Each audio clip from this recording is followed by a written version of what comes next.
राजा दशरथ के मित्र जटायु के संबंध में 8 रोचक तथ्य। पहला, कौन थे जटायु? रामायण काल में पक्षियों की महत्वपूर्ण भूमिका रही है। एक और जहां कौवे के आकार के काक भुसुंडी की चर्चा मिलती है, तो दूसरी ओर देव पक्षी गरुड़ और अरुण का उल्लेख भी मिलता है। गरुड़ ने ही श्री राम को नागपाश मुक्त कराया था। इसके बाद संपाति और जटायु का विशेष उल्लेख मिलता है। जटायु को श्री राम की राह में शहीद होने वाला पहला सैनिक माना जाता है। जिस समय रावण माता सीता का हरण कर आकाश मार्ग से लंका की ओर पुष्पक विमान से जा रहा था, तब जटायु ने रावण को चुनौती देते हुए सीता जी को छुड़ाने के लिए रावण से संघर्ष किया था। रावण ने अपनी तलवार से जटायु के दोनों पंख काट दिए थे। जब राम सीता की खोज में दंडकारण्य वन की ओर बढ़े, तो उन्हें घायल अवस्था में जटायु मिला था। घायल जटायु ने ही बताया था कि रावण सीता जी का हरण कर दक्षिण दिशा की ओर ले गया है। उसके बाद जटायु ने राम की गोद में ही प्राण त्याग दिए थे। जटायु के मरने के बाद राम ने उसका वहीं अंतिम संस्कार और पिंडदान किया। दूसरा, अरुण के पुत्र थे जटायु। उल्लेखनीय है कि वाल्मीकि रामायण में संपाति और जटायु को किसी पक्षी की तरह चित्रित नहीं किया गया है, लेकिन रामचरितमानस में यह भिन्न है। रामायण अनुसार जटायु गिरिधराज थे और वे ऋषि ताक्षर्य, कश्यप और विनीता के पुत्र थे। गिरिधराज एक गिद्ध जैसे आकार का पर्वत था। राम के काल में संपाति और जटायु नाम के 2 गरुड़ पक्षी थे। ये दोनों ही देव पक्षी अरुण के पुत्र थे। गरुड़ भगवान के भाई अरुण थे। दरअसल प्रजापति कश्यप की पत्नी विनीता के 2 पुत्र हुए, गरुड़ और अरुण। गरुड़ जी विष्णु की शरण में चले गए और अरुण जी सूर्य के सारथी हुए। संपाति और जटायु इन्हीं अरुण के पुत्र थे। तीसरा, कहाँ रहते थे जटायु? पुराणों के अनुसार संपाति और जटायु 2 गरुड़ बंधु थे। संपाति बड़ा था और जटायु छोटा।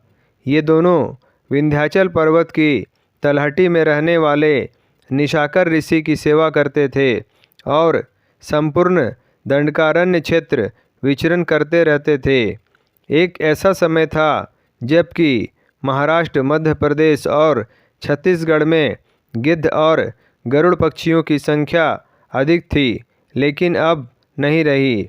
चौथा, जटायु और संपाति की होड़। बचपन में संपाति और जटायु ने सूर्यमंडल को स्पर्श करने के उद्देश्य से लंबी उड़ान भरी। सूर्य के असह्य तेज से व्याकुल होकर जटायु जलने लगे।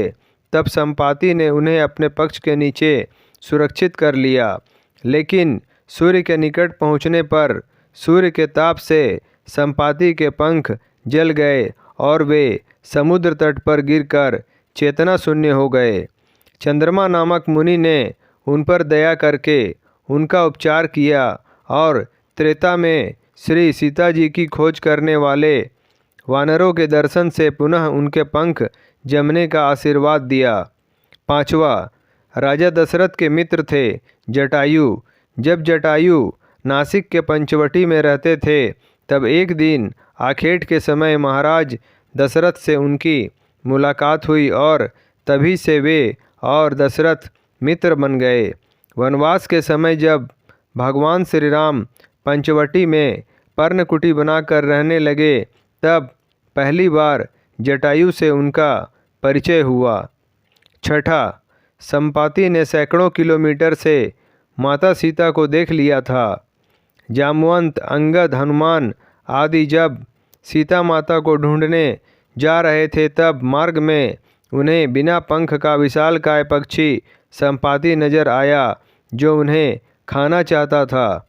लेकिन जामवंत ने उस पक्षी को राम व्यथा सुनाई और अंगद आदि ने उन्हें उनके भाई जटायु की मृत्यु का समाचार दिया। यह समाचार सुनकर संपाति दुखी हो गया।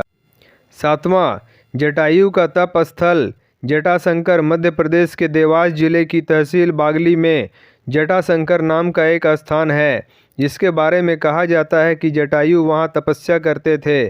कुछ लोगों के अनुसार यह ऋषियों की तपोभूमि भी है और सबसे बड़ी खासियत कि यहाँ स्थित पहाड़ के ऊपर से शिवलिंग पर अनवरत जलधारा बहती हुई नीचे तक जाती है, जिसे देखकर लगता है कि शिव की जटाओं से धारा बह रही है। संभवतः इसी कारण इसका नाम जटाशंकर पड़ा होगा। बागली के पास ही गिदिया खो है, जहाँ कभी हजारों की संख्या में गिद्ध रहा करते थे। 8वां, जैन धर्म अनुसार राम, सीता तथा लक्ष्मण दंडकारण्य में थे। उन्होंने देखा कुछ मुनि आकाश से नीचे उतरे। उन तीनों ने मुनियों को प्रणाम किया तथा उनका आतिथ्य किया। वहाँ पर बैठा हुआ एक गरुड़ उनके चरणोदक में गिर पड़ा। साधुओं ने बताया कि पूर्व काल में दंडक नामक एक राजा था। किसी मुनि के संसर्ग से उसके मन में सन्यासी भाव उदित हुआ। उसके राज्य में एक परिवारजातक था। एक बार वह अंतपुर में रानी से बातचीत कर रहा था। राजा ने उसे देखा तो दुष्चरित्र जानकर उसके दोष से सभी श्रमणों को मरवा डाला। एक श्रमण बाहर गया हुआ था। लौटने पर समाचार ज्ञात हुआ तो उसके शरीर से ऐसी क्रोधाग्नि निकली कि जिससे समस्त स्थान भस्म हो गया। राजा के नामानुसार इस स्थान का नाम दंडकारण्य रखा गया। मुनियों ने उसे दिव्य गरुड़ की सुरक्षा का भार सीता और राम को सौंप दिया। उसके पूर्व जन्म के विषय में बताकर उसे धर्मोपदेश भी दिया। रत्नाभ जटाएं हो जाने के कारण वह जटायु नाम से विख्यात हुआ। जय श्री राम। दोस्तों, आपको हमारा वीडियो पसंद आया हो तो लाइक करें, शेयर करें, सब्सक्राइब करें और हमारी नई वीडियो के लिए बेल आइकॉन ज़रूर दबाएं। धन्यवाद।